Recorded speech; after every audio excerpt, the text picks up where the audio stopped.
Bismillahirrahmanirrahim. Assalamualaikum warahmatullahi wabarakatuh. Saya Hartika Putri Ardana. Di sini saya akan menjelaskan mengenai peta konsep teori belajar pada mata kuliah kurikulum dan pembelajaran tema ke-10. Nah, di sini yang pertama ada teori peta konsep.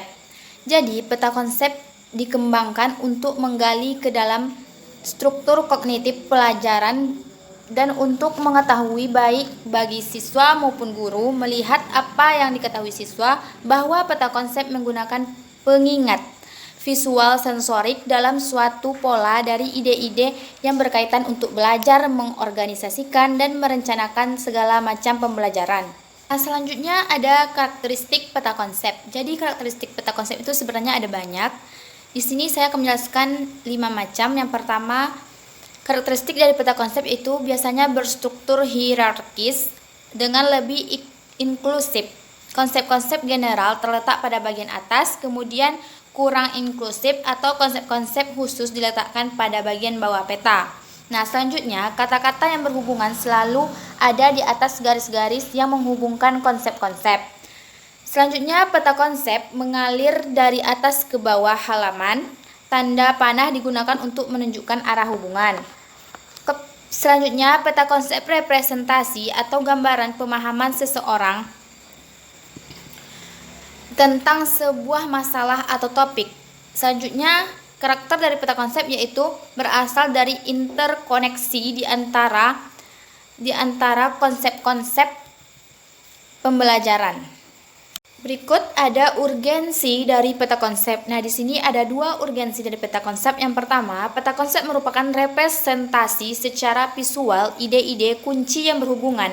Artinya bahwa peta konsep ini merupakan bentuk diagram dan gambar visualisasi konsep-konsep yang saling berhubungan. Yang kedua, ada peta konsep yang digunakan untuk mengajar, seperti untuk memperkenalkan mata pelajaran, memperkenalkan materi, serta merencanakan urutan materi pelajaran yang akan dibahas.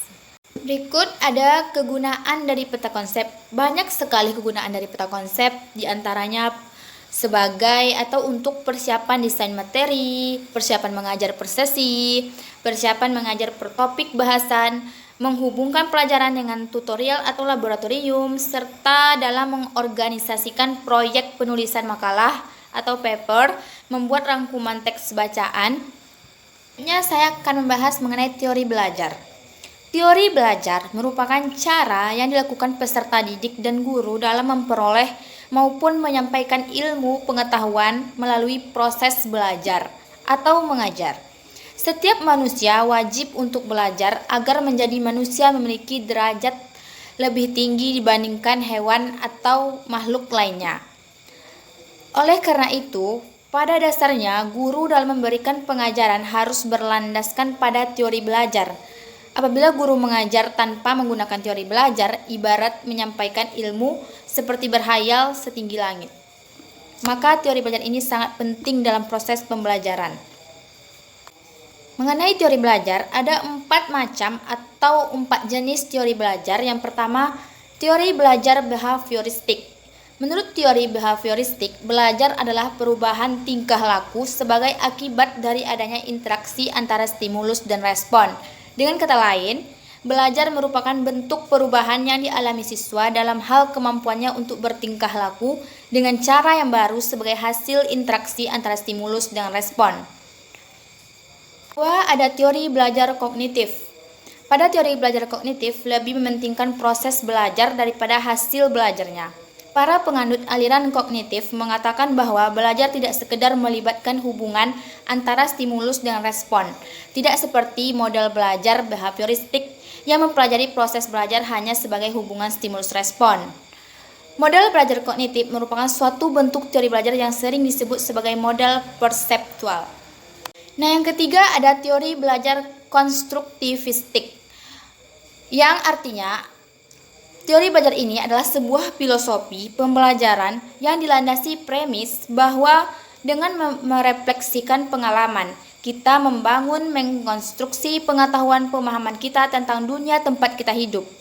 Asal kata konstruktivisme adalah to construct, yang artinya membangun atau menyusun. Teori konstruktivisme adalah suatu teori belajar yang menekankan bahwa para siswa sebagai pelajar tidak menerima begitu saja pengetahuan yang mereka dapatkan, tapi mereka dapat secara aktif mengeluarkan argumen atau pendapat mereka berdasarkan dari pengalaman. Yang terakhir di sini ada teori belajar humanisme. Menurut teori humanisme, proses belajar harus dimulai dan ditunjukkan untuk kepentingan memanusiakan manusia itu sendiri, seperti namanya human. Oleh sebab itu, teori belajar humanistik sifatnya lebih abstrak dan lebih mendekati bidang kajian filsafat, teori kepribadian, dan psikoterapi daripada bidang kajian psikologi belajar. Teori humanistik sangat mementingkan isi yang dipelajari daripada proses belajar itu sendiri. Nah, itulah yang dapat saya sampaikan. Sekian dari saya, lebih dan kurang saya mohon maaf. Assalamualaikum warahmatullahi wabarakatuh.